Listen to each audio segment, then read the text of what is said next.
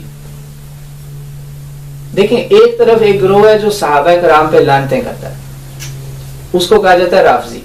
ہمارے دوسرے گروہ میں جو 70% مسلمان جو ہیں ان کے اندر ایک یہ گروہ ہے جس کا نام ہے ناصبی۔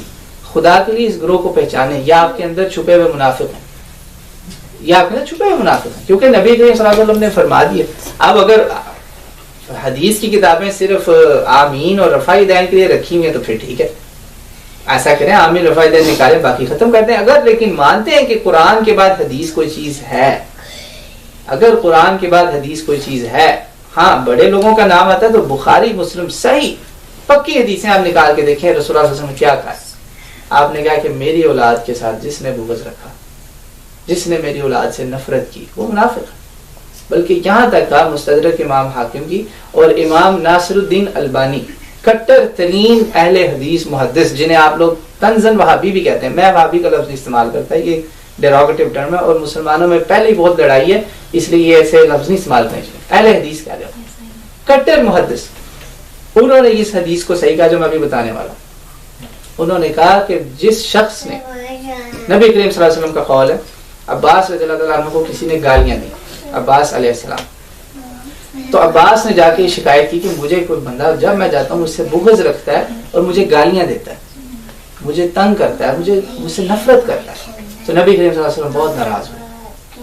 نبی کریم صلی اللہ علیہ وسلم نے فرمایا کہ یاد رکھو میری یہ بات، جس شخص نے کعبہ کے سامنے مقام ابراہیم اور حجر اسود کے درمیان، اس سے افضل جگہ کوئی نہیں ہے زمین پہ عبادت کی، مقام ابراہیم اور حجر اسود، اس کے درمیان جس نے عبادت کی ساری عمر، تمام عمر، اور اللہ کی قسم اگر وہ میرے اہل بیت سے بغض لے کے اس دنیا میں گیا نا اور اس بغض کی حالت میں اللہ کے سامنے پیش ہوا، فقد وقعہ اللہ فی النار، تو اس کو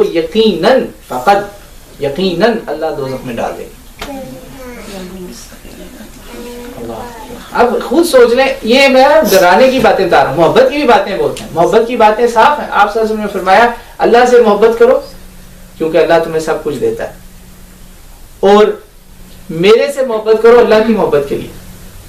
احب اللہ لما یغزوکم، غذا سب کچھ دیتا ہے، کھانا پینا رزق سب اس میں، وضو، اردو میں غذا سے مراد صرف نیوٹریشن ہے، لیکن عربی میں غذا سے مراد سب کچھ ہے، سب دینے والا اللہ ہے۔ اللہ سے محبت کرو کیونکہ وہ تمہیں سب کچھ دیتا ہے۔ وَأَحِبُّونِي لِحُبِّ اللَّهِ، مجھ سے محبت کرو اللہ کی محبت کے لیے، مجھ سے محبت کرو اللہ کے واسطے، اللہ کی محبت کے لیے۔ اگر اللہ کی محبت کرتے ہو تو مجھے محبت کرو۔ آگے کیا فرمایا؟ وَأَحِبُّوا أَهْلَ بَيْتِي لِحُبِّي۔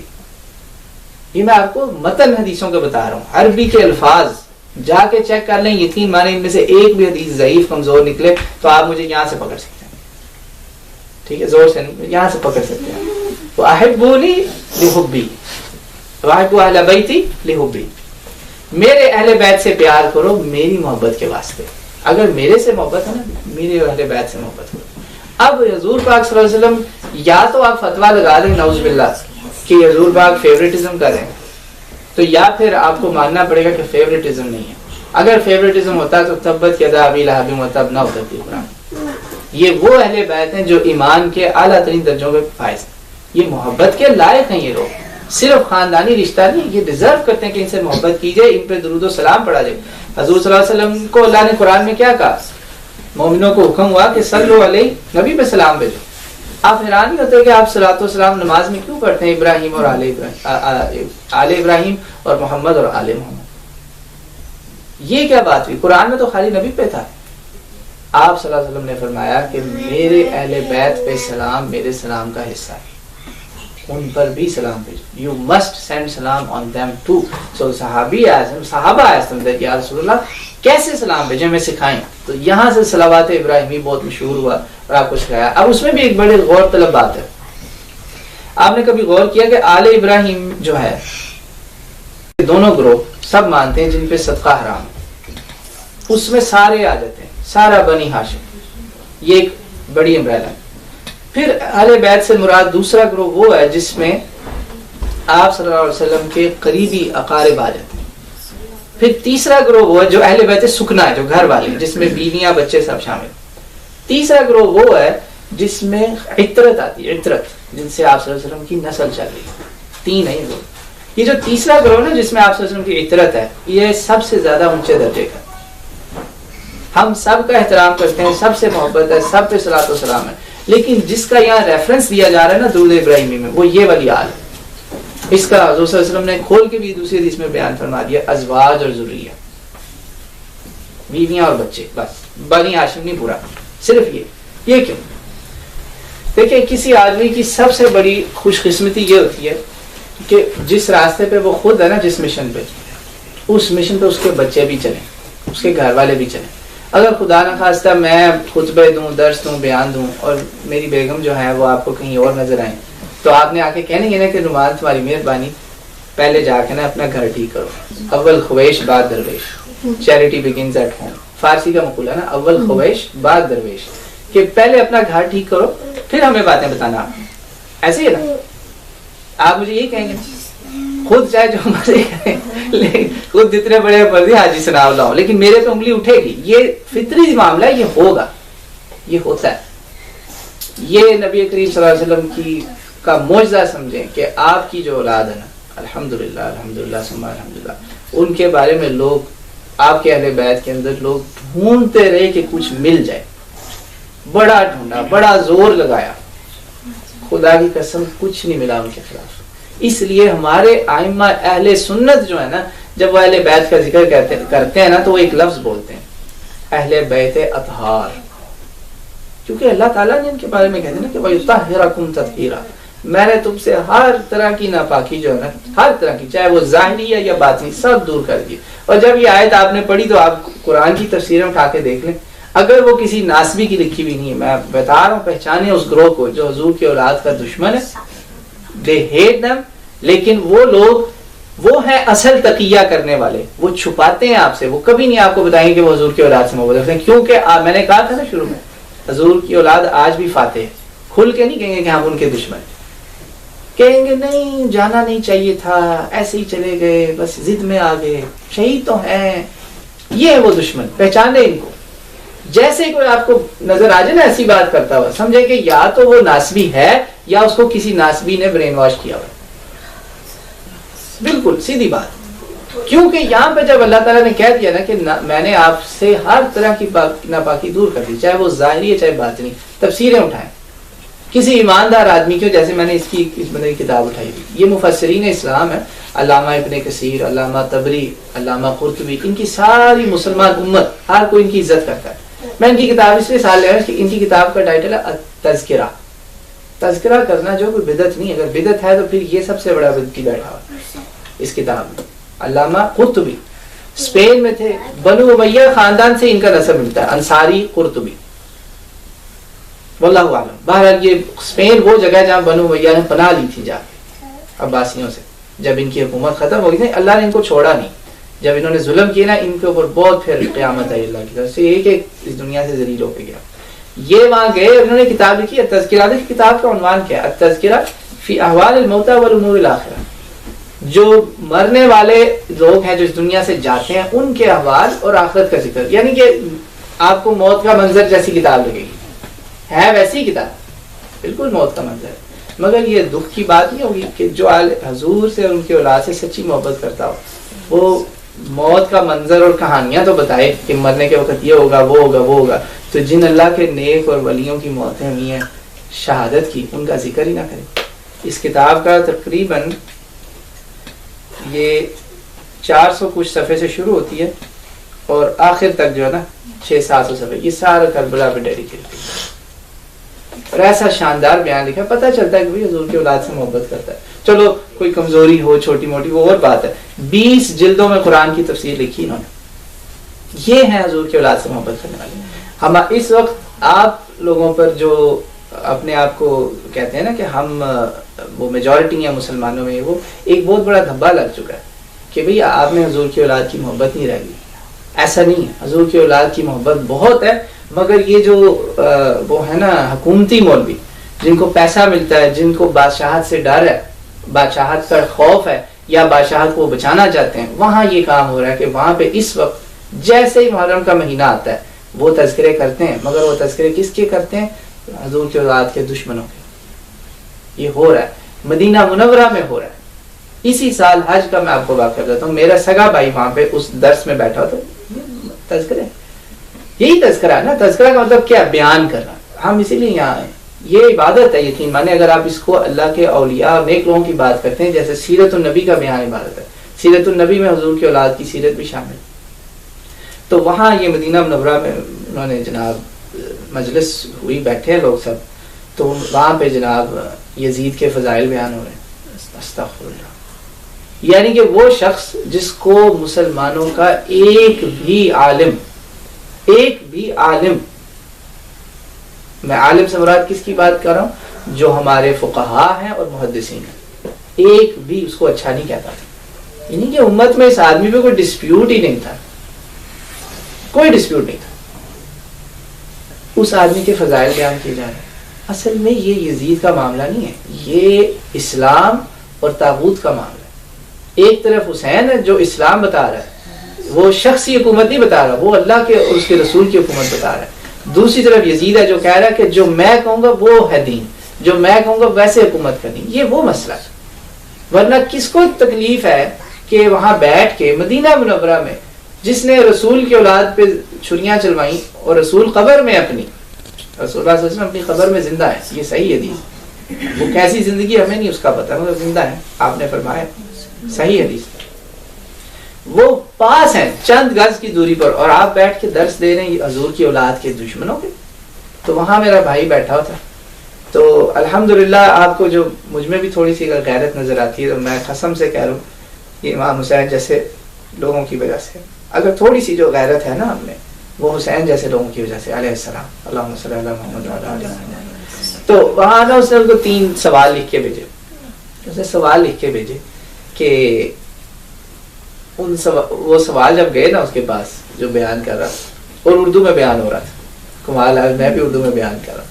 اور یہ حج کے بعد جب لوگ حج سے مدینہ جاتے ہیں نا، اس وقت کا واقعہ ہے. بہت بڑی مجلس، کیونکہ وہاں جب اردو کا بیان ہوتا ہے نا تو وہاں عربی بولنے والوں سے زیادہ بڑا مجمع ہوتا ہے، سینکڑوں میں.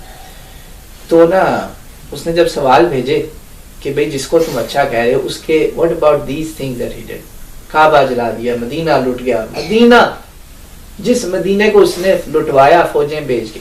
اب کربلا تو 1 منٹ کے لیے ٹھہر جائے نا. مدینہ تو نبی صلی اللہ علیہ وسلم، امن کا شہر، جہاں سے حضرت علی نے دارالخلافہ اس لیے موو کیا علیہ السلام کہ یہاں پہ بدامنی نہ ہو. کوفہ میں شفٹ کر دیتا ہوں. He shifted the capital from Medina to Kufa to save Medina from any kinds of mischief or bloodshed. کیونکہ جو پہلے بھی ہوا تھا وہ دیکھ چکے تھے، اس لیے کوفہ گئے. یہ بھی جو ان کا نیک کام ہے، یہ بھی لوگوں نے علی کے دشمنوں نے اس پہ تانا بنا دیا. وہ ہمارے میں چھپے میں، وہ آپ لوگوں میں چھپے میں. حضور کی اولاد کے دشمن کھل کے نہیں کہتے. جب میرا خطبہ ہوتا ہے نا تو کمیونٹی ڈنر میں جا کے لوگوں کہتے ہیں یزید تو بڑا نیک آدمی تھا، یہ تو آپ کو پتہ ہی نہیں. اچھا ریلی، بڑا انکشاف ہے جی. آپ کو کوئی وحی ہوئی، الہام ہوا ہے، بتائیں نا، ثبوت دیں نا، کوئی کتاب دیں، کوئی دلیل دیں، ہم مانیں. آپ نے ایک ایسی بات کر دی جو 1400 سال سے یا تو ساری امت گمراہ ہے، اور آپ کوئی نبی ہیں یا ولی اللہ جس کو الہام ہو. یہ کیسے ہو سکتا ہے؟ نبی کریم صلی اللہ علیہ وسلم نے کہا میری امت کبھی جھوٹ پہ اتفاق نہیں کرے گی. یہ امت پہ اتفاقی معاملہ ہے. شکر ہے امت کا ہر آدمی اس کو مانتا ہے. اس ناپاک آدمی کو لوگ آج اچھا کہہ رہے ہیں، اور وہاں جہاں نبی دفن موجود ہے اس کے شہر میں، جس شہر کو 3 دن کے لیے حلال کر دیا گیا، توبہ توبہ. یہ اس کے سیاہ کارنامے. تو جب وہ سوال گئے نا، وہ سوال بڑے خطرناک تھے، تو ان سے سوال سمجھنے میں کیا کروں، تو سوال سائڈ پہ رکھ دی. اب وہ اگلے دن آیا اور اس نے کہا کہ مجھے کچھ سوال، دیکھیں نا وہ سوال ہی ایسے تھے کہ اس کو اس کے جو تھے نا آرگنائزرز، انہوں نے دکھا دیا کہ یہ دیکھ لو بھائی یہ ہیں سوالات. تو وہ اس کو سمجھ گئی کہ میں کیا جواب دوں. اگلے دن وہ آیا تو اگلے دن اس نے نا وہ سوال پڑھ کے سنا دیے. اب وہ سوال پڑھ کے کیا سنانا تھا کہ لوگوں کو سمجھ میں آئے کہ بھئی یہاں تو کچھ اور ہو رہا ہے. وہاں لوگوں نے شور مچا دی. فوراً وہاں ایجنسیوں کے لوگ آئے، انہوں نے اس کو کہا آئندہ تم نے اس ٹاپک پہ بیان نہیں کرنا، بند. کیونکہ لوگ ابھی ریڈی نہیں ہے نا، لوگ بول پڑے. سبحان اللہ، صرف سوال بھیجنے کی دیر تھی، لوگ بول پڑے. اور پھر وہ ایجنسیوں والے میرے بھائی کے پاس بھی آ گئے. میں نے آپ کو بتایا ہے کہ یہ جو ہے نا، آپ نام ہٹا دیں یقین مانے آپ کو پتہ چل جائے گا کہ جو اسپرٹ امام حسین نے اس امت میں پیدا کی نا، وہ حکومتوں کے لیے ایک ٹائم بام ہے. اٹس اے بام. یہ تو لوگوں میں غیرت پیدا کرے تھا کہ ہم غلط بات کیوں سنیں جی. وہ ایجنسیوں والے اس کے پاس ہے کہ آپ نے آئندہ کسی درس میں سوال نہیں کرنا. یہ میرے اپنے گھر والوں کے ساتھ یہ واقعہ پیش ہو. میں نے اسے کہا بھائی اپنی امی کے تم محرم ہو، ان کو لے کے واپس جاؤ، don't stay there too long. تو یہ ہو رہا ہے، یہ حقیقت ہے، آپ اپنی آنکھیں کھولیں. اب ایک بڑا سوال اس پہ واپس آتے ہیں کہ امام حسین کا تذکرہ کیوں. کل میرا خطبہ بھی ہے، اس میں جو میں نے پہلے صراط الذین انعمت علیہم پہ بات کی، اب آگے بات ہوگی ضالین کے اوپر. وہاں پہ بھی کچھ باتیں ہوں گی جو بھی آج شاید نہ سن سکیں آپ. لوگوں نے کہا جی یہ کیا بات ہوئی، آپ اس قصے کو کیوں بگاڑتے ہیں، اور قصے کیوں نہیں بگاڑتے. چلے ہم بات کر لیتے ہیں. آپ شروع ہو جائے انکلوڈنگ علی علیہ السلام، انکلوڈنگ ہم. کسی کی شہادت امام حسین جیسی شہادت دی. دیکھیں ان کی شہادت انہیں پتہ چل گیا تھا.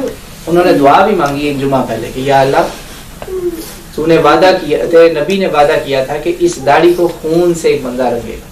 میں ان لوگوں سے تنگ آ گیا، یہ مجھے چین سے نہیں حکومت کرنے دے.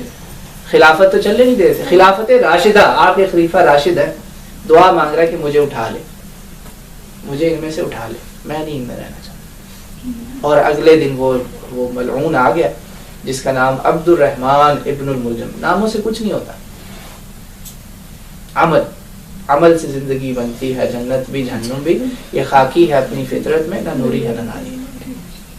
تو وہ آ گیا اچانک، آپ پہ اچانک حملہ ہوا. مطلب اس میں کوئی مشن نہیں نظر آ رہا. اس سے پیچھے چلے جائیں. کوئی ایران سے آ رہا ہے، کوئی بلوے میں موت ہو رہی ہے، اس طرح ہو رہا ہے جو اس سے پیچھے کے واقعات ہیں. ایسا کوئی واقعہ نہیں آپ کو ملے گا کہ جہاں ایک آدمی اپنے گھر سے نکلتا ہے 3 دن تک وہ نبی کریم صلی اللہ علیہ وسلم کی قبر پہ حاضری دیتا ہے، سلام کہتا ہے اور واپس جاتا ہے، سلام کہتا ہے اور واپس جاتا ہے.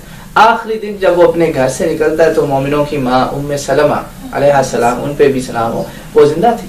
انہوں نے کہا سنن البیہقی، صحیح حدیث، سنن البیہقی کے اندر یہ حدیث ہے، بالکل صحیح حدیث. آپ اس کے میں آپ کو پوری اسناد دے سکتا ہوں کون کون بندہ اس کے بتانے والا.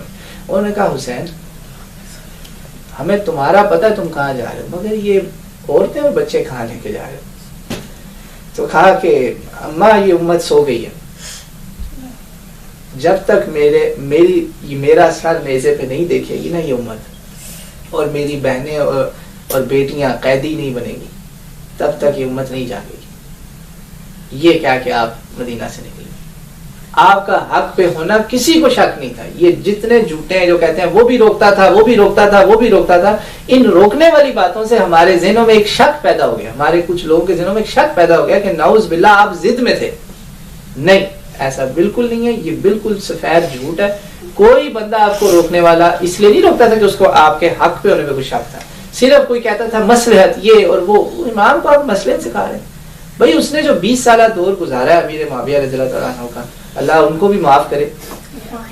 اگر آپ میں تھوڑی سی بھی حق اور حق کی پہچان کرنی ہے نا آپ خدا کی قسم حدیث کی کتابیں کھول لیں، آپ کو پتہ چل جائے گا امیر معاویہ نے اپنے 20 سالہ دور میں کیسی قیامت اٹھائی، کیا نہیں ہوا اس 20 سالہ دور میں. حدیث کی کتابیں، بخاری مسلم کی کتابیں. آپ کہتے لوگوں کو اس لیے کربلا کی سمجھ نہیں آتی. امام کی شہادت سب کو پتہ ہے شہادت ہوگی، لوگوں کو کربلا کی سمجھ کیسے آئے.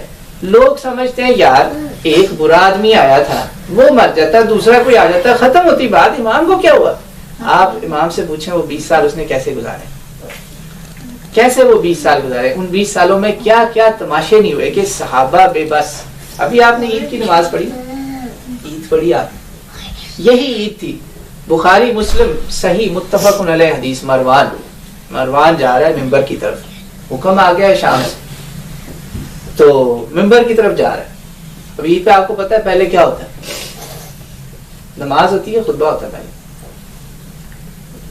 نماز پہلے ہوتی ہے. ساری امت اس پہ قائم ہے, شکر الحمدللہ, کوئی اس میں گروہ نہیں ہے, ساری امت ایک کی طرح عید پڑھتی, ساری, کوئی 6 کوئی 9 کوئی 12, سب ٹھیک ہے. نبی پاک صلی اللہ علیہ وسلم سے سب ثابت, صحابہ نے سب کو کر کے دکھایا.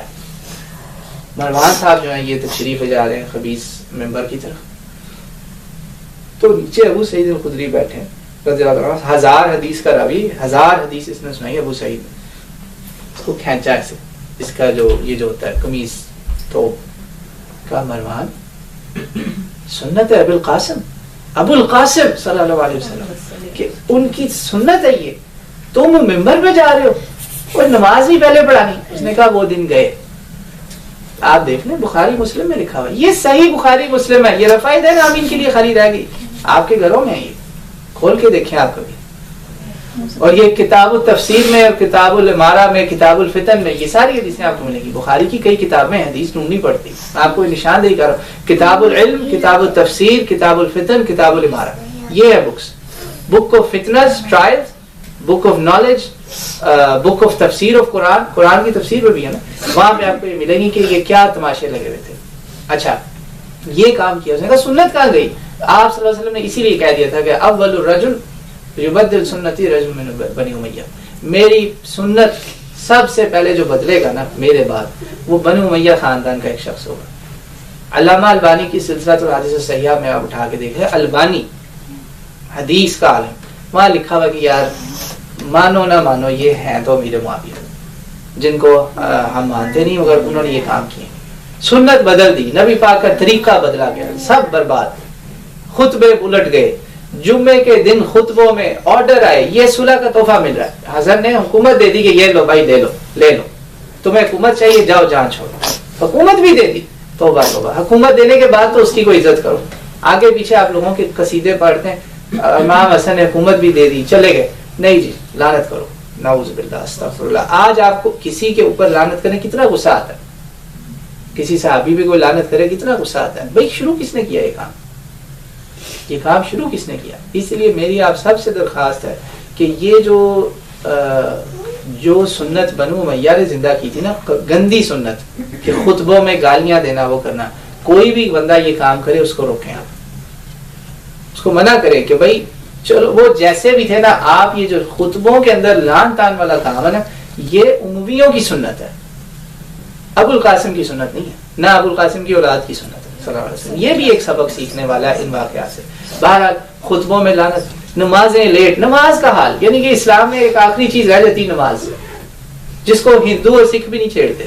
سکھوں نے بھی جب لاہور پہ قبضہ کیا تھا نا, آپ کی نمازیں نہیں چھیڑی تھی. آپ بے فکر, اگر اسلام رہ گیا نا خالی نماز روزہ, تو پھر وہ کوئی اور ہی مذہب ہوگا. اسلام نماز روزے سے آگے شروع ہوتا ہے. نماز تو آپ کی ڈیلی زندگی میں چلتی, کہ جو آپ نماز میں کر رہے تھے وہ باہر بھی آپ نے کرنا ہے. اسلام نماز روزے سے آگے ہے, مگر انہوں نے نماز بھی برباد کر دی. کتاب الصلاۃ, بک آف صلاۃ صحیح بخاری. آپ تصور کر سکتے ہیں کہ میں آپ کا امام ہوتے ہوئے مسجد میں نماز پڑھاؤں اور آپ کو اللہ اکبر کی آواز نہ آئے؟ بک آف صلاۃ, میں عامر رفع دین پہ آ گیا, وہی چیپٹرز کھول لیں, وہاں پہ بھی لکھی ہوئی ہیں بک آف صلاۃ. ابو ہریرہ مکہ میں گئے لوگوں کو کچھ سکھانے, انہوں نے کہا میں یہاں دیکھتا ہوں ان کو تھوڑا سیدھا کروں. انہوں نے کہا مجھے یار اجازت دو, میں نے آج نماز پڑھانی. اجازت دے کہ نماز پڑھائی سے. تو دیکھیں جب اسلام تبدیل ہونے پہ آتا ہے نا 20 سال, تو پھر نسلوں کے ذہن بھی بدل جاتے ہیں, وہ سمجھتے ہیں یہی سب اسلام. اب یہاں پہ اگر کوئی برا کام شروع ہو گیا, کوئی جیسے وہ ماشاءاللہ آپ کو بدعت پہ بڑی فکر ہے, تو وہاں جو بدعت ہوئی 2 ہفتے پہلے وہ کسی کو نہیں نظر آئی. ان بدعتوں کو روکیں نا. وہ 2 سال میں دوسری بات شروع ہوئی کہ قرآن ہے اور قرآن کے ساتھ آپ دوسرے کام کریں. بھائی قرآن اور اس کو علیحدہ رکھو. جب یہ کام شروع ہو جاتا ہے نا, پھر یہ آہستہ آہستہ آپ کی لائف کا حصہ بن جاتا ہے. ان واقعات سے سبق سیکھیں آپ. ایک بندے کو نا خالی برا بنائیں کہ یہی بولے, یہی برا بنے. سب مل کے سمجھائیں لوگوں کو کہ بھائی کوئی اللہ کے دین کا ادب ہوتا ہے, اسلام بھی کوئی چیز ہے. آپ نے ناچ گانا کرنا ہے اللہ کا واسطہ ہی کسی اور ٹائم کر لو, قرآن کے ساتھ نہ. یہ کیا ہے تماشا, قرآن یہ تو بے عزتی ہے, قرآن کی انسلٹ ہے. ہم حضور صلی اللہ علیہ وسلم کی اولاد یا صحابہ کو اگر کچھ سمجھتے ہیں نا تو ان کے طریقے پہ چلیں, اصل محبت وہ ہے. تو یہ نماز کا ابو ہریرہ نے کہا مجھے نماز پڑھانے دو, تو نماز پڑھائی تو نسلیں بدل جاتی ہیں. ایک تابعی نے نا جا کے اس کو کہا, ان کو عباس کے بیٹے امت کے عالم فقیہ ہے امت کہا گیا ہم کو, عبداللہ ابن عباس علیہ السلام, بہت بڑے صحابی, جبریل جن کے علم کی گواہی دینے آیا تھا, پتہ نا آپ, چھوٹے سے تھے 10-12 سال کے. یہ ہے اہل بیت کی شان کہ جبریل گواہی دینے آ رہا ہے کہ اس امت کا حبر هذه الامه, اس امت کا سب سے بڑا عالم یہ ہے ابن عباس. تو وہ تابعی جا کے کہتا ہے کہ یہ اعوذ باللہ یہ بڈھا احمق ہو گیا. احمق عربی کا لفظ ہے, احمق اردو کا نہیں ہے, اردو نے عربی سے لیا. یہ بڈھا احمق ہو گیا, یہ تو نماز پڑھا رہا ہے ساری, اللہ اکبر اونچی اونچی کیا کہ جیسے ہم پڑھتے ہیں نماز. شکر کریں اسلام بچ گیا, جنہوں نے خون دیا ان کے خون کی برکت سے اسلام بچا. میں کہا یہ بڈھا پاگل ہو گیا, یہ تو اللہ اکبر کرتا ہے سارے اونچی. یعنی آپ اندازہ کریں, آپ کھڑے سوچیں, مجھے کھڑا دیکھیں, میں امام ہوں نماز پڑھا رہا ہوں, آپ میرے پیچھے نماز پڑھ سکتی ہیں کبھی؟ میں ایسے جا رہا ہوں نیچے, کوئی اللہ اکبر سے میدان ہو جائے آپ کو آواز نہیں آئے گی. ایسی نماز ہو گئی تھی. جو اگلی نسل نے سمجھا یہی نماز, سارے تو ڈرے بیٹھے تھے, کون سر کتنے سر کٹواتے, ہر کوئی بلال نہیں ہوتا. تو جب گیا تابعی, اس نے جا کے جب کہا ابن عباس کو کہ یہ بڈھا پاگل ہو گیا, یہ تو ساری تکبیریں اونچی اونچی کہہ رہا ہے, تو انہوں نے آگے سے بہت ناراض ہوئے, کہا کہ تمہیں تمہاری ماں تمہارے پیدا ہونے پر روئے, کاش تمہاری ماں روئے کہ میں نے کس جاہل کو پیدا کیا ہے. ھذا سنت ابو القاسم صلی اللہ علیہ وسلم. جب بھی نبی پاک صلی اللہ علیہ وسلم کا نام سنیں تو صلی اللہ علیہ وسلم ضرور کہیں, علیہ وآلہ وسلم تو ضرور کہیں. یہ ان کا اتنا سا تو حق بنتا ہے کہ ہم ان کے لیے دعا ہی کر دیں, یہ دعا ہے. یعنی یہ حشر ہو گیا نماز کا. عید کا آپ نے سن لیا, خطبہ سن لیا, جمعے کے خطبے میں لعنت ہو رہی, یہ سن لیا آپ نے, نماز کی تکبیروں کا حشر سن لیا. یہ حشر ہو گیا تھا کہ صحابہ کہہ رہے ہیں کہ ہمیں حضور کی نماز نہیں نظر آتی. دیکھیں آپ, یہ حال ہو گیا. یہ جو لوگ تھے جو بول پڑتے تھے. پھر حج, ابھی حج گزرا ہے نا مہینہ پہلے. یہ وہ چیزیں ہیں جو اسلام کی وہ بیسکس ہیں جن کا حکومت یا پالیٹکس سے کوئی تعلق نہیں. نسائی شریف صحاح ستہ میں سے ایک کتاب ہے آپ کی, کتب ستہ نسائی, کتاب الحج. پھر سنن ابی منصور میں بھی یہ حدیث مجھے, بک آف حج کے اندر یہ حدیث ہے. آپ کو پتا ہے حج کا سب سے خوبصورت ذکر کیا چیز ہے؟ سب کو پتا ہوگا, تلبیہ, لبیک اللہم لبیک. یہ سب سے خوبصورت کلمہ ہے حج کا. ہمارے بچے کو یاد ہوگا. تو خیموں سے باہر نکلے, یہ پھر ابن عباس کا آ گئے. یہ وہ لوگ ہیں آل رسول کے جنہوں نے اسلام بچا دیا آپ کے, حسینی نمونے قائم کیے انہوں نے. وہ نکلے کہ بھائی یہ ویئر از تلبیہ.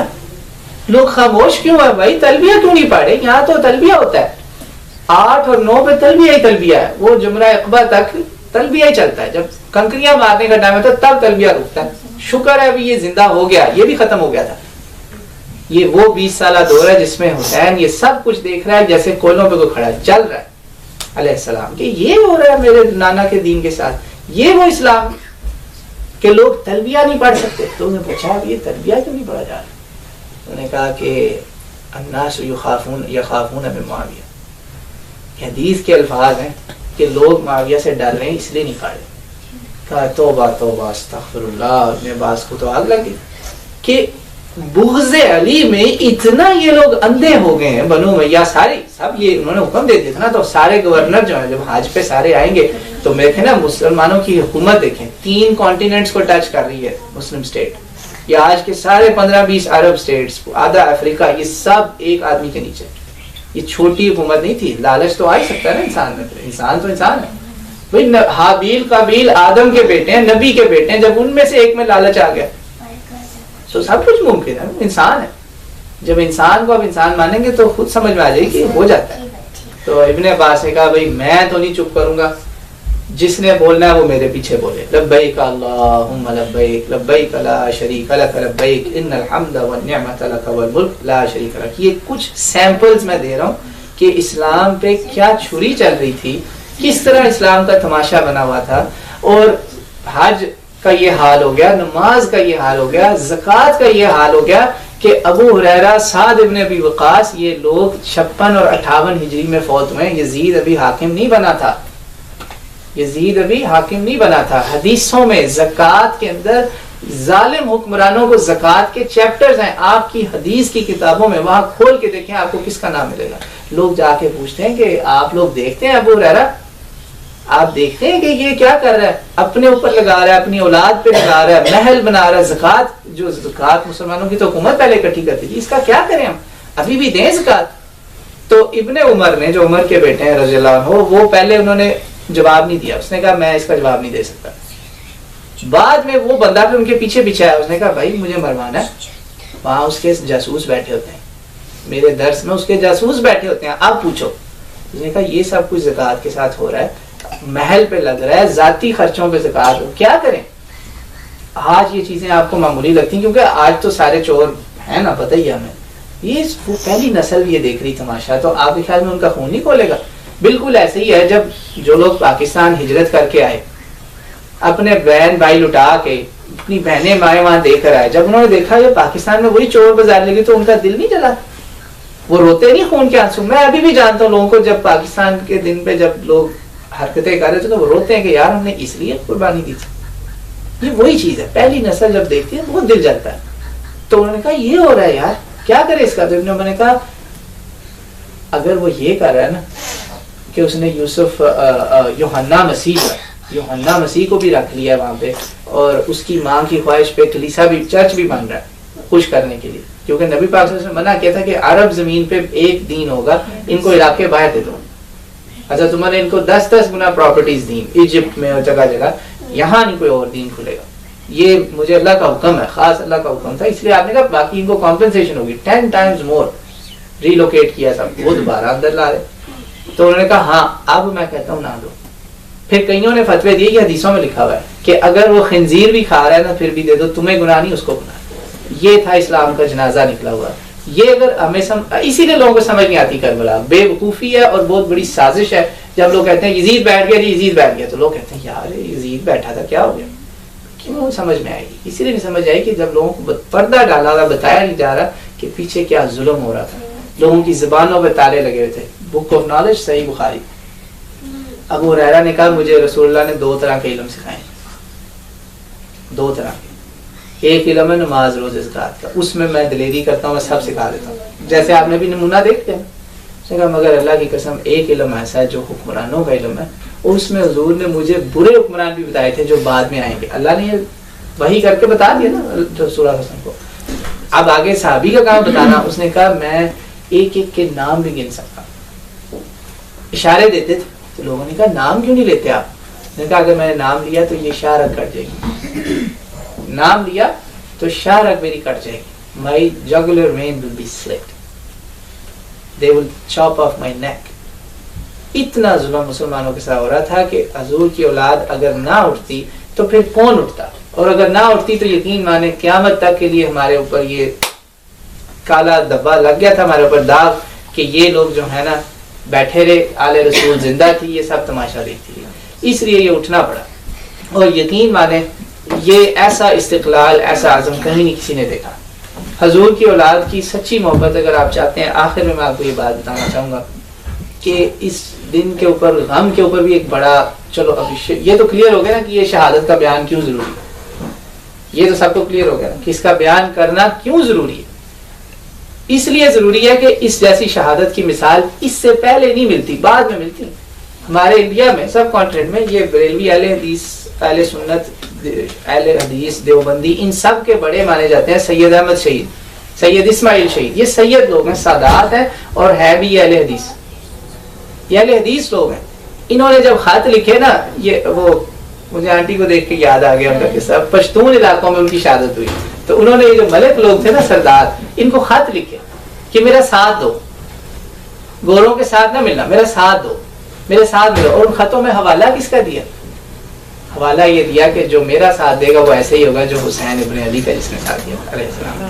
یہ وہ اسپرٹ تھی جو حضور کی اولاد نے دنیا میں پیدا کر دی کہ جہاں کہیں بھی اس کے بعد تحریک اٹھی نہ کوئی ظالموں کے خلاف، جب بھی کوئی کھڑا ہوا تو اس نے کہا کہ بھئی یہ جو ہے نا میرے پاس سامنے تو یہی مثال ہے. اس سے پہلے کوئی مثال ہی نہیں ہے. اسلامی حکومت کرپٹ ہو جائے کوئی مثال نہیں ہے کہ کیا کرنا ہے. یہ احتجاج کی جو مثال قائم کی نا کہ جھکنا نہیں ہے آپ نے، ساری دنیا ادھر سے سوچا آپ نے نہیں جھکنا، جھکنا صرف اللہ کے آگے، انہوں نے قائم کیا. دوسرا اہم نقطہ جو اس شہادت کا ہمارے ذہن میں رکھنے والا ہے وہ ہے غم. بڑا یہ فتنہ ہے بہت. مجھے یاد ہے 2008 میں مجھے میرا وہ خطبہ میرے پاس اس کی آڈیو ریکارڈنگ بھی ہے. مطلب یہ میں آج نہیں کوئی باتیں کر رہا، نہ میں کسی کو خوش کر رہا ہوں، اللہ مجھے میرے دل کو جانتا ہے. یہ میں نے بہت پہلے بھی یہ باتیں کی، مجھے بچپن سے ان چیزوں کا علم ہے، اللہ کی مہربانی سے مجھے یہ سکھایا گیا. تو میرے استاد نیک تھے اور ایماندار لوگ تھے جنہوں نے مجھے سکھایا، جن میں میری اپنی نانی میں بھی شامل ہے. اللہ ہم سب کے درجات بلند تھے جنہوں نے مجھے حق بات سکھائی. غم کیوں ہے جی؟ خوشی کیوں نہیں؟ میں آپ کو 2-3 ایویڈنس دوں گا، اس کے بعد آپ سب کو سمجھ میں آ جائے کہ غم کیوں، خوشی کیوں نہیں. لوگ کہتے ہیں نا جی، اور میں نے اس کی مثال 2008 میں دی تھی، آج سے 7 سال پہلے. خود میں بتا رہا ہوں کہ آج میں تیاری میں لکھ کے نہیں کہیں لایا ہوا، یہ میرے دل میں ہے الحمدللہ. نبی کریم صلی اللہ علیہ وسلم اپنے نواسے کے ساتھ کھیل رہے تھے. اس نواسے کے ساتھ دونوں پھول ہیں. حضور نے کہا یہ دونوں میرے پھول ہیں، حسن اور حسین میرے پھول ہیں. دونوں مختلف خوشبو ہیں، ایک سے امن کی خوشبو ہے، دوسرے سے جہاد کی خوشبو. دونوں خوشبو ہیں. دونوں نے مثالیں قائم کر دی کہ امن قائم کرنا ہے تو کیسے کرنا ہے، اور دوسرے نے مثال قائم کر دی کہ سٹینڈ لینا تو پھر کیسے لینا ہے. بندے نہیں اکٹھے کرنے. یہ واحد جنگ ہے جس میں جو ساتھ آ رہے ہیں کہہ رہے بھائی میں موت کے سفر پہ جا رہا ہوں، میرے ساتھ بچنا نہیں ہے کسی نے. یہ ہے غم. کیوں؟ یہ غم بہت ضروری ہے اس کو سمجھنا. نبی کریم صلی اللہ علیہ وسلم ان کے ساتھ کھیل رہے تھے، حسن حسین علیہ السلام کے ساتھ. حسن نہیں تھے وہاں پہ. اور یاد رکھیں میری ایک اور بات، حسنین کریمین، یہ بات میں نے پہلے کبھی نہیں بتائی تھی کیونکہ یہ اہل سنت کی کتابوں میں مجھے نہیں نظر آئی تھی. مدینہ منورہ کے استاد پروفیسر آل غدیہ کے نام سے مشہور ہے، انہوں نے موجب لکھا ہے. ابھی اہل حدیث ہیں، یہ بتایا نا اہل حدیث، یہ دلیل کے بغیر بات نہیں کرتے. بڑے سب جو صحیح اہل حدیث ہیں، ناسبی نہیں، حضور کے دشمن نہیں. انہوں نے اتنا بڑا موجم بنایا، موجم ما یخص آل بیت النبوی صلی اللہ علیہ وسلم، جس پہ بڑے بڑے جو تھے نا مومن حضرات یا شیعہ حضرات، انہوں نے کہا بھائی کمال کر دیا، یہ کام تو ہم سے بھی نہیں ہوا. کیا بات ہے. یہ حضور کی اولاد سے سب محبت کرتے ہیں. یہ بات ذہنوں سے نکال دیں کہ کوئی ایک کرتا ہے دوسرا، سب کرتے ہیں، مگر یہ محبت کو اجاگر کریں اپنے دلوں. انہوں نے یہ بات وہاں لکھی کہ یہ جو دونوں نام ہے نا حسن اور حسین، اللہ تعالیٰ نے حجب اللہ ھذا الاسمین الکریمین من الدنیا، پوری دنیا سے یہ نام اللہ نے حجاب میں رکھے ہوئے تھے. یہ ہے حجاب. حجاب یہ نہیں ہے کہ آپ جو ہم سمجھتے ہیں اسکارف کو، حجاب کا مطلب پردہ ہے. حجاب میں رکھے یہ نام پوری دنیا سے، یہاں تک کہ اللہ تعالیٰ نے 2 جگر گوشے رسول اللہ صلی اللہ علیہ وسلم کو عطا کیے، اور بہت تھوڑا گیپ ہے ان دونوں کے بیچ میں، تو رسول اللہ صلی اللہ علیہ وسلم نے ان کے نام رکھے حسن اور حسین. یہ نام آپ کو کبھی انسانی تاریخ میں پہلے نہیں ملیں گے. آپ دیکھ لیں یہ بات کون کہہ رہا ہے؟ مدینہ کا عالم. بھی مدینہ کا عالم ہی ایسی بات کہہ سکتا ہے، ایماندار آدمی انشاءاللہ. بڑے بیٹھے ہیں اس دنیا میں، حق وہ لوگ ہیں دنیا میں، ختم نہیں ہو گئے. ان کو ڈھونڈیں آپ کہ کون سچ بولتا ہے. حضور کی اولاد سے جو محبت کرتا ہے، یہ بات یاد رکھیں کہ جو بندہ حضور کی اولاد سے بغض رکھتا ہے، محبت نہیں کرتا، وہ میرے نزدیک عالم نہیں ہے، وہ منافق ہے. کیونکہ نبی کا قول ہے، نبی نے فرمایا ہے کہ میری اولاد سے محبت رکھنے والا مومن، میری اولاد سے نفرت کرنے والا منافق. ایمان اور نفاق کی کسوٹی ہے. صحیح مسلم آپ کی بک آف ایمان میں یہ حدیث ہے، صحیح مسلم بک آف ایمان، کہ نبی پاک صلی اللہ علیہ وسلم نے علی کو بلا کے کہا علی تیرے سے جو محبت کرے، کوئی محبت نہیں کرے گا الا ہوا مومن ولا یبغضک الا ہوا منافق، تجھ سے جو بغض رکھے گا وہ منافق. یہ ہے ایمان کی کسوٹی. تو یہ غم کیوں؟ آپ صلی اللہ علیہ وسلم یہ بہت چھوٹے تھے، ان کے ساتھ کھیل رہے تھے. جب آپ ان کے ساتھ کھیل رہے تھے نا تو ام سلمہ گزری، تھوڑی دیر بعد دیکھا آپ صلی اللہ علیہ وسلم رو رہے ہیں، لپٹ رہے ہیں، پیار کر رہے ہیں، رو رہے ہیں، روئے جا رہے ہیں، آپ کی آنکھوں سے آنسو پہ آنسو آ رہے ہیں. تو ابی طفیل رضی اللہ عنہ انہوں نے یہ حدیث بیان فرمائی, علی علیہ السلام نے حدیث بیان فرمائی, عائشہ علیہ السلام انہوں نے بھی یہ حدیث بتائی. سب امہات دو امہات المومنین اور علی اور ابی طفیل, اللہ کی سلامتی ہو ان سب کے اوپر. آپ نے یہ حدیث بیان فرمائی کہ ہم نے کہا یا رسول اللہ ما ھذا, یہ کیا ہو گیا, سب پریشان ہو گئے, کیا آپ ان کو گلے سے لگا رہے ہیں, رو رہے ہیں, ابھی کچھ ہوا نہیں ہے, دیکھا ہے آپ, کچھ نہیں ابھی ہوا. سلسلۃ الاحادیث الصحیحہ میں علامہ البانی نے اس کو کہا بالکل حدیث صحیح ہے بجمیع طرق, کے سارے راستے بالکل صاف ہیں, کوئی جھوٹا نہیں اس کی سند. کہا کہ ابھی ابھی میرے سامنے ایک فرشتہ آیا آسمانوں سے, وہ کبھی میرے سامنے پہلے نہیں آیا. پہلا واقعہ جس نے مجھ سے آ کے کہا کہ اے اللہ کے رسول آپ اس سے محبت کرتے ہیں, آپ اس سے محبت کرتے ہیں حسین سے. کہا ہاں میں تو اس سے بہت محبت کرتا ہوں, میرا بیٹا ہے. آپ نے کہا میرے نواسے نہ کہنا ان کو, میرے بیٹے کو. صرف تو رسول صلی اللہ علیہ وسلم. اس لیے علماء اسلام چاہے وہ ابن کثیر ہے, ابن تیمیہ, قرطبی, سب لکھتے ہیں صرف تو رسول صلی اللہ علیہ وسلم, رسول اللہ کا بچہ. کہا کہ میں اپنے بچے سے کھیلتا ہوں, محبت کرتا ہوں, کیوں نہیں. تو کہا پھر میں یہی بتانے آیا ہوں کہ اس آپ کے بچے کو آپ کی امت فرات کے کنارے قتل کر دے گی. کہا اس کو مارے گی میری امت, اس میرے بچے کو امت مارے گی. کہا پھر جبریل آئے, جبریل جس کی شہادت کی گواہی دینے آ رہا ہے اور رسول اللہ رو رہے ہیں, فرشتہ غم میں, ہم خوشیاں منائیں, کبھی بھی نہیں ہو سکتا. ہمیں خوشی منانے کا حق کس نے دیا ہے؟ تو نبی کریم صلی اللہ علیہ وسلم نے کہا, فرشتے نے جبریل علیہ السلام یا دوسری بات میں نے کہا میں آپ کو مٹی دکھاتا ہوں, لا کے وہ لال مٹی دکھائی کہ یہ دیکھیں, یہ وہ مٹی, میں آپ کا بیٹا شہید ہو, آپ کو بہت دکھ ہوا. اسی لیے آپ صلی اللہ علیہ وسلم نے اپنا آخری خطبہ دیا غدیر خون کے بعد. وہاں کیا کہ آپ گئے کہ میرے بعد میری اولاد کا خیال رکھنا. اس کے لوگوں نے کئی معنی کیے ہیں, ہمارے ہاں اس کا معنی محبت کا ہی لیا جاتا ہے, ہمارے ہاں اس کا معنی محبت کا ہے. آپ نے کہا میں تمہارے پاس قرآن چھوڑ کے جا رہا ہوں, اور قرآن کے بعد میرا خاندان, میرے اہل بیت, اور میرے اہل بیت سے محبت کرنا. میں اللہ سے ڈرا رہا ہوں تمہیں ان کے ساتھ ظلم نہ کرنا, اللہ سے ڈرا رہا ہوں ان کا خیال رکھنا, اللہ سے ڈرا رہا ہوں. 3 بار کہا, اور یہ ماشاءاللہ یہ حدیث کا کوئی بھی حصہ ایسا نہیں اس میں کوئی شک ہو. بھئی 100 لوگوں نے سنی غدیر خم حج سے واپسی پہ مدینہ کی طرف کو جو قافلہ جا رہا تھا. اب یہاں پہ ایک نقطہ غور طلب ہے کہ حضور نے یہ بات حج پہ کیوں نہیں کہی, حج پہ کیوں نہیں کی یہ بات؟ اس کے 2 جواب ہیں. ایک تو یہ بات کہ آپ نے حج پہ اس لیے نہیں یہ بات کہی کہ حج کے مجمع میں بہت دنیا شامل تھی. یہ جو مجمع جا رہا ہے نا, اس میں مدینہ کے لوگ ہیں اور شامی لوگ ہیں, اور دیکھ رہے ہیں وہاں سے ہی سارا ظلم ہوا ہے. انہوں نے بنو امیہ کی حکومت وہیں پر, اور سب سے زیادہ ظلم انہوں نے حضور کے اولاد پہ کیے. سب سے زیادہ ظلم اس لیے, آپ نے ابوالکلام آزاد کا نام تو سنا ہی ہوگا, امام ہند کہا جاتا ہے ان کو, اتنا بڑا حدیث امام ہند. وہ بدقسمتی سے کتاب نہیں لکھ سکے, انہوں نے ان کے جو رسالے چھپتے تھے اس میں انہوں نے لکھا کہ قیامت کے دن جب ظالموں کی صفیں بنیں گی تو سب سے آگے بنو امیہ خاندان. انہوں نے اتنا ظلم کیا علیہ رسول صلی اللہ علیہ وسلم پہ, ان کو سکون ہی نہیں ملا. دیکھیں نا یہ ظلم کم. تو غم اس لیے کہ اللہ کا رسول غمناک ہوا کہ نہیں ہوا. دوسرا ثبوت غم کا قرآن پاک سے, ایک سنت سے ثبوت دے دیا, ایک قرآن سے. کیونکہ لوگ کہتے ہیں جی شہید ہو تو کوئی خوش ہونا چاہیے. نہیں بھائی, اگر شہید ہونے پہ خوش ہوتے تو حضور صلی اللہ علیہ وسلم حمزہ کی موت پہ پھر نعوذ باللہ بنگلے ڈالتے. نعوذ باللہ ایسا ہوا تھا کہ لو جی شہید ہو گیا, شہید ہو گیا. نہیں, ہر سال احد پہ جاتے تھے, آپ روتے تھے حمزہ کو یاد کر کے. یہ غم تھا یا خوشی تھی؟ بھئی وہ جدائی کا غم اپنے آپ یہ ذہن میں رکھیں گے. غم جو یہ بہت اہم چیز ہے. آپ صلی اللہ علیہ وسلم کی دلیل کے علاوہ قرآن کی دلیل, یعقوب علیہ السلام بیٹا یوسف کتنے سال روئے, بیٹا تو زندہ تھا, اور کہتے تھے اپنے بچوں کو, سورہ یوسف میں دیکھ لیں کہیں پہ بھی انہوں نے اپنے بچوں سے کہا کہ ہاں تم سچ کہہ رہے تھے, انی اعلم من اللہ ما لا تعلمون, مجھے پتا ہے وہ زندہ ہے.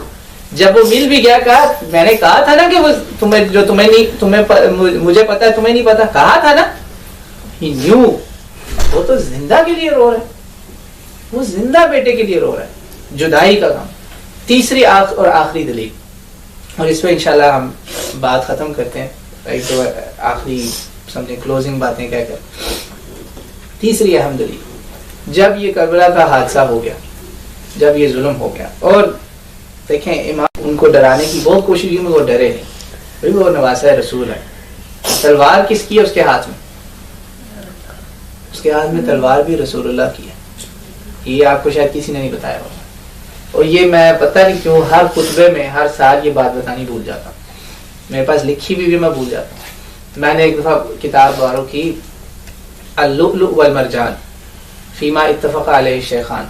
بخاری مسلم میں جو کامن حدیثیں ہیں نا ان پہ اہل سنت کا کوئی گروہ ڈس ایگری نہیں کر سکتا.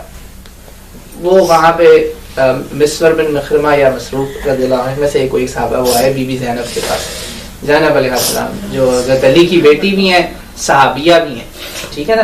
جو اہل بیت ہے ان کو یاد رکھیں ایک عام صحابی پہ وہ 3 درجے زیادہ افضل ہے اہل بیت, 3 درجے, خاص طور پہ یہ والے اہل بیت میں. یہ جو میں نے بتایا نا بنو ہاشم پھر گھر والے لوگ پھر ذریت عطرت, یہ 3 درجے آگے اس لیے ہیں کہ ایک تو ان کا اہل بیت میں اوپر مقام, اہل بیت میں بھی ان کا درجہ سب سے اوپر. ان کے لیے قرآن کی آیتیں اتری, رسول اللہ ان کو گود میں لے کے بولی قرآن کی خاص ہے, آیت مباہلہ ہے, آیت تطہیر ہے, سب موجود ہے قرآن میں. دوسرا نبی کریم صلی اللہ علیہ وسلم کے اس تفضیل کے علاوہ یہ نبی کریم صلی اللہ علیہ وسلم کے جنرل اہل بیت میں بھی آ جاتے ہیں, 2 درجے ہو گئے.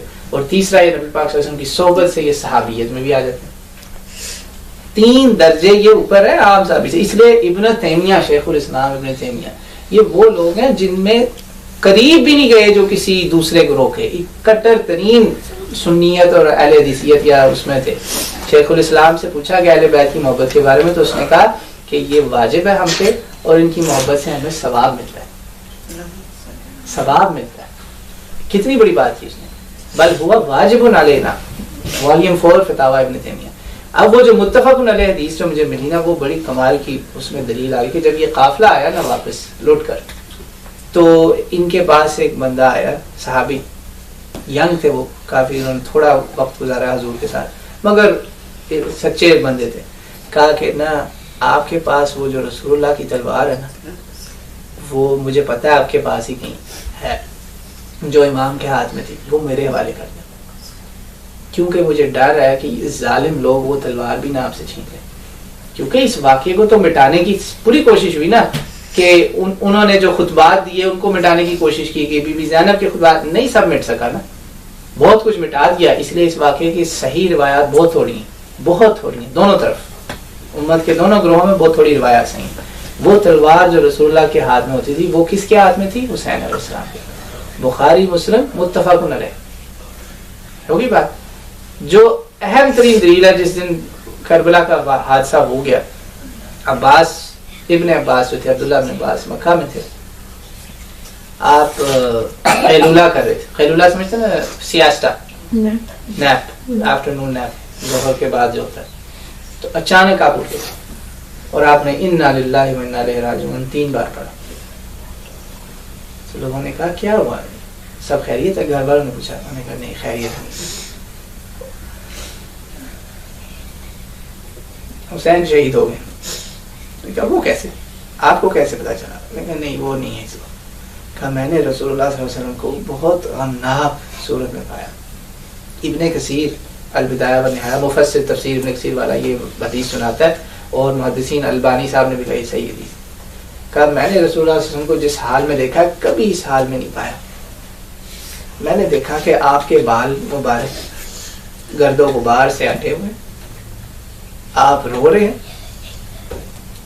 اور آپ کے پورا جسم بھی جو ہے نا بہت بری حالت میں خون لگا ہوا ہے, اور میں نے آپ کے ہاتھ میں ایک شیشی دیکھی جس میں خون ہے.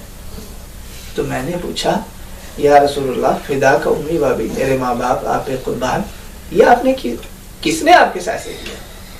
کہا آج میں صبح سے اپنے بچوں کا خون اکٹھا کر رہا ہوں.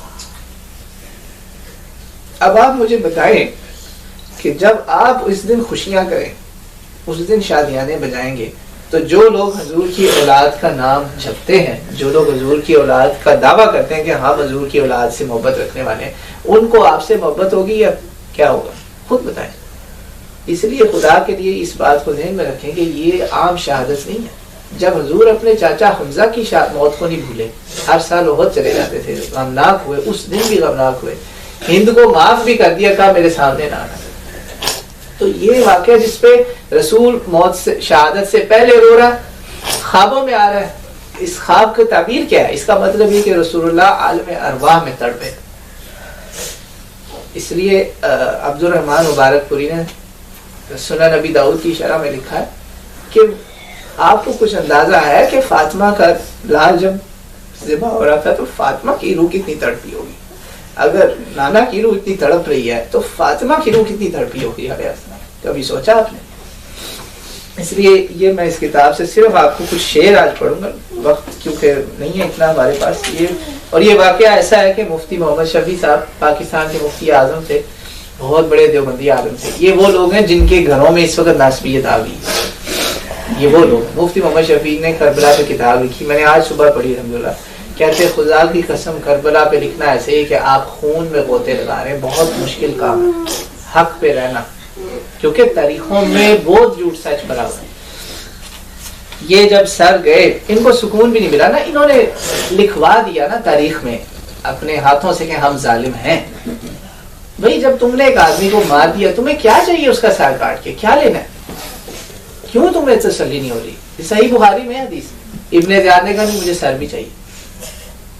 جب سنان لانتی نے جب یہ کام کیا تو آپ کے خیال میں یہ کام کوئی عام انسان کے ساتھ کرتا ہے؟ وہی کرتے ہیں جن کو نفرت ہوتی ہے۔ انہوں نے اپنے اوپر لکھوا دیا کہ ہم نفرت کرتے ہیں۔ تو یہ جب سر مبارک وہاں سے، یہ صحیح بخاری میں حدیث ہے کہ جب پہنچا اس دربار میں تو وہاں انس بن مالک، زید بن ارقم، یہ دونوں بہت بوڑھے تھے، اس وقت بہت بوڑھے صحابہ، یہ کھڑے تھے اور یہ دیکھ رہے تھے کہ یہ ظالم چھڑیاں مار رہا تھا، 28 سالہ لڑکا، اور امام کی عمر 60 کے قریب۔ تو اس نے کہا کہ اوے اللہ کے دشمن، عدو اللہ، اے اللہ کے دشمن کی چھڑی ہٹا لے، میں نے رسول اللہ کو یہاں بوسے لیتے دیکھا، یہاں چھڑیاں مار رہا۔ یہ صحیح بخاری میں۔ تو جب یہ سر شام پہنچا نا، اس نے بھیجا اور بہنوں بیٹیوں کو قیدی بنا دیا، چادریں چھن گئی۔ وہ سر جن کی چھت آسمان کی چھت نے کبھی سر نہیں، ان کے بال نہیں دیکھے تھے۔ اس لیے اقبال یہاں پہ ایک بات کہتا ہے کہ اگر آپ کو آل رسول سے سچی محبت ہے نا، فارسی کا شعر ہے، اگر آل رسول سے سچی محبت ہے تو پھر فاطمہ کی طرح بنو، وہ فاطمہ جس کا سر آسمان کی چھت نے نہیں دیکھا تھا، ہمیشہ باحجاب۔ ہم دعوے تو کریں حضور کی محبت کے اور ان کی آل کی محبت کے، اور طریقہ ہمارا کوئی اور ہو، یہ محبت نہیں۔ دو محبت ہیں، ایک جذباتی ہے اور ایک عملی، یہ دونوں ضروری ہیں، ایمان کی شرط ہے۔ اگر ہم نے صرف جذبات تک محبت رکھی اور عملی محبت نہ کی، پھر ایسی محبت کا کوئی فائدہ نہیں۔ تو یہ جب سر پہنچ گیا نا شام میں، تو اس نے کچھ شعر پڑھے۔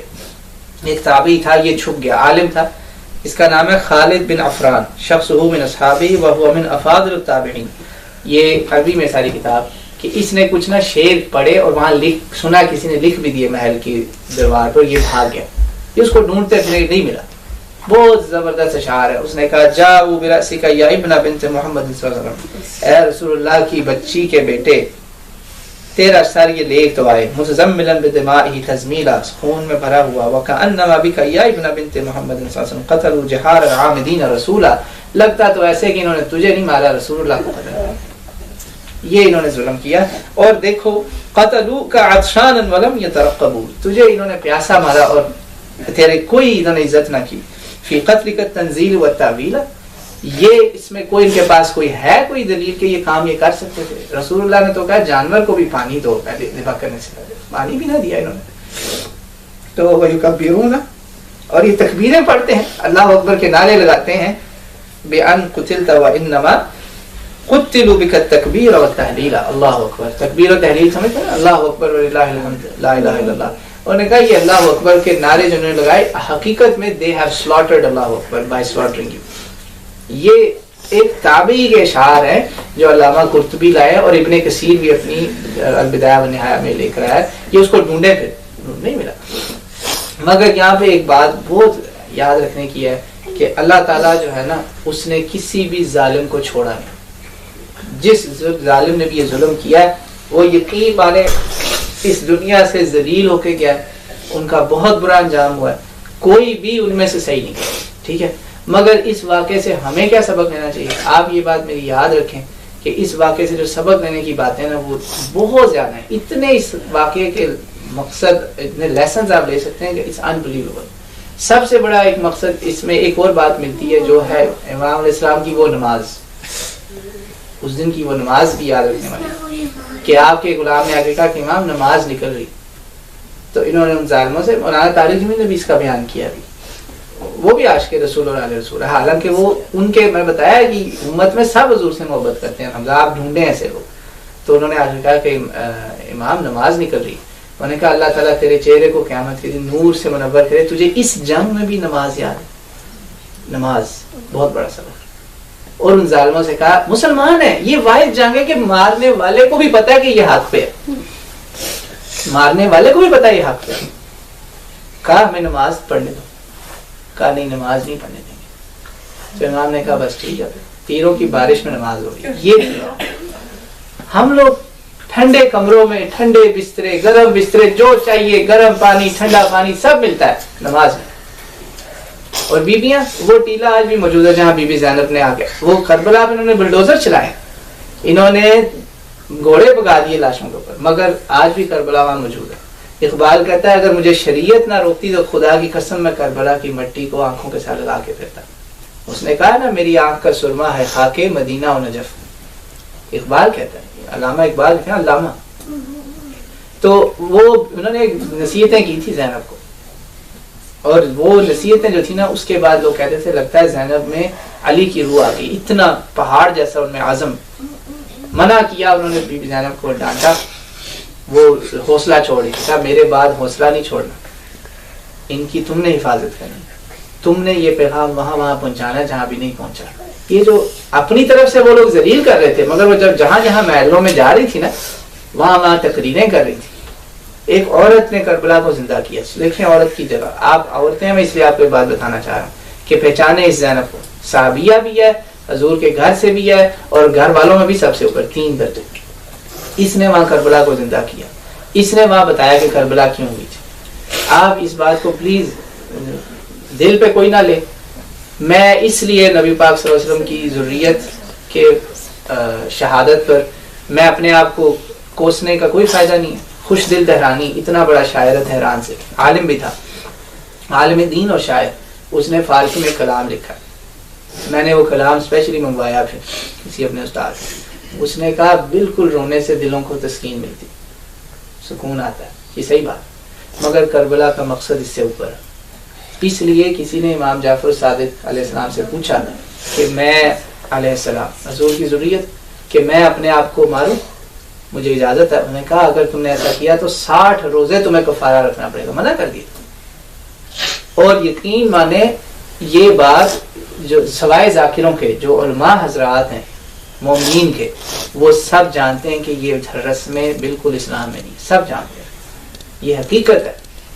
اس کربلا کو رسم سے آگے لے کر جائیں, اس کا مقصد بہت بڑا ہے. اس کو لوگوں کو سمجھائیں کہ what is Karbala, what are the lessons we can learn from it. سب سے بڑا لیسن تو آپ نے دیکھیں دین کا سیکھا. لا الہ الا اللہ کا مطلب ہے جھکنا نہیں اللہ کے آگے کسی کے علاوہ کسی اور کے آگے. Don't bow to anyone except Allah. Number 1. دوسری بات یہ کہ جو کچھ بھی ہو جائے حق بات کے ساتھ رہنا, حق کا اعلان کرنا ہے, اور حق کا اعلان جب کرنا ہے اس کے بعد جب لڑائی کی اگر نوبت آ جائے تو لڑائی میں پہل نہیں کرنی. Do not be the first to fight. And he did not fight first. They imposed it on him. نہیں لڑائی پہلے کی. اور اگر آپ پہ لڑائی آ جائے تو پھر جان کی منتیں سماجتیں نہیں کرنی, پھر مردوں کی طرح غیرت مندانہ طریقے سے مرنا ہے, جو میں نے شروع میں کہا تھا کہ وہ شان سلامت رہتی ہے. جان تو آنی جانی ہے, شان سلامت رہتی ہے. آج وہ مر کے بھی فاتح, جو دشمن بھی ہیں وہ ممبروں پہ نہیں بولتے, پیچھے پیچھے بولتے ہیں ادھر ادھر سے, نہیں اور بھی شہید ہیں, وہ دشمن بھی ڈرے میں, آج بھی وہ ڈر کے رہتے ہیں. تو حضور کی ذریت کے یہ سبق سیکھیں آپ کہ جو ہے نا رونے سے باقی دل, مجھے بھی رونا آتا ہے. یہ کبھی نہیں ایسا ہوا کہ میں نے کربلا کا ذکر کیا اور مجھے رونا نہ آیا, مجھے آتا ہے, مجھے بچپن سے آتا ہے رونا. اور جب میرا نبی رویا تو میں کیوں نہ روں, مجھے کون روک سکتا ہے اس رونے سے. یہ دلیلیں, ہم رو سکتے ہیں, بالکل روئیں, مگر میری بات یاد رکھیں میری مائیں اور بہنیں آپ, کہ اس کربلا کے مقصد ہیں کہ دیکھیں زینب وہ ام کلثوم جس سے لوگوں نے چادر چھینی, چھوٹی سی بچی تھی, اس نے اپنا منہ چھپا لیا. لوگوں نے کہا تم تو چھوٹی سے, تمہیں کیا فکر ہے؟ ظالم فوجی تو مسلمان تھے نا, شریعت تو سب کو پتا, تم کیوں منہ چھپا رہی ہو؟ اس نے کہا کہ نہیں, تمہیں قرآن نہیں پتا, سورہ کوثر بھی کتنی چھوٹی سورت ہے مگر ہے وہ بھی قرآن کی سورت. جب اگر میری مائیں بہنوں کی تم چادریں چھین رہے ہو تو مجھے اپنے پہ بھی شرم آ رہی, میں نے آج تک سر ننگا نہیں کیا. آپ جب باہر جاتی ہیں خدا کے لیے, اللہ کو حاضر ناظر جانے, قرآن پورا بھرا ہوا ہے, کون سی ہم حضور کی اولاد کی یا حضور کی محبت کی دعوت کرتے ہیں, دعوے کرتے ہیں جب ہم اپنا بناؤ سنگار کر کے غیر مردوں کو دکھاتے ہیں. ایک وہ عورتیں تھیں جو منہ چھپا رہی تھی کہ ہمارے سروں سے چادریں چھین.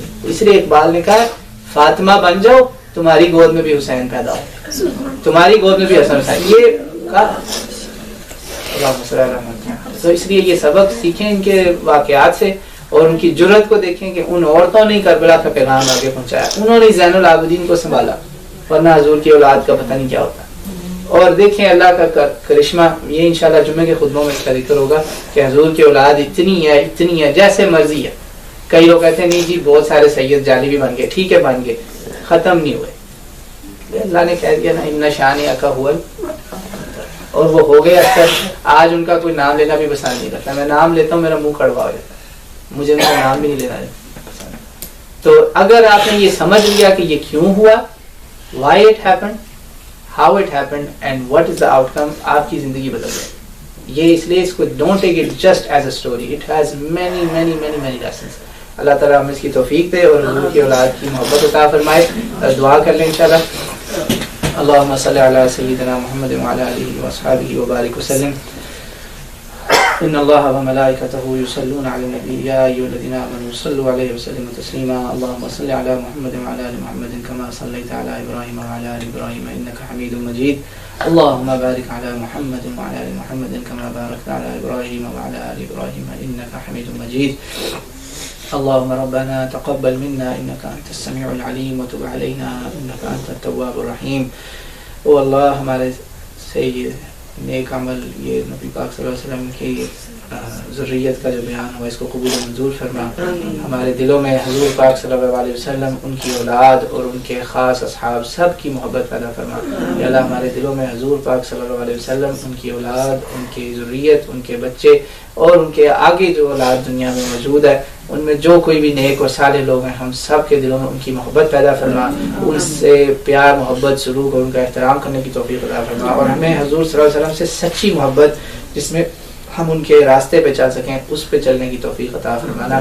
ہمیں عملی محبت کی بھی توفیق عطا فرمانا. ہمیں جذباتی اور عملی دونوں محبتیں عطا فرما. یا اللہ ہمیں عملی محبت عطا فرما, اور اس محبت کے بدلے ہماری بخشش فرما, ہمارے گناہ معاف فرما, اور ہمیں جنت الفردوس میں داخل فرما.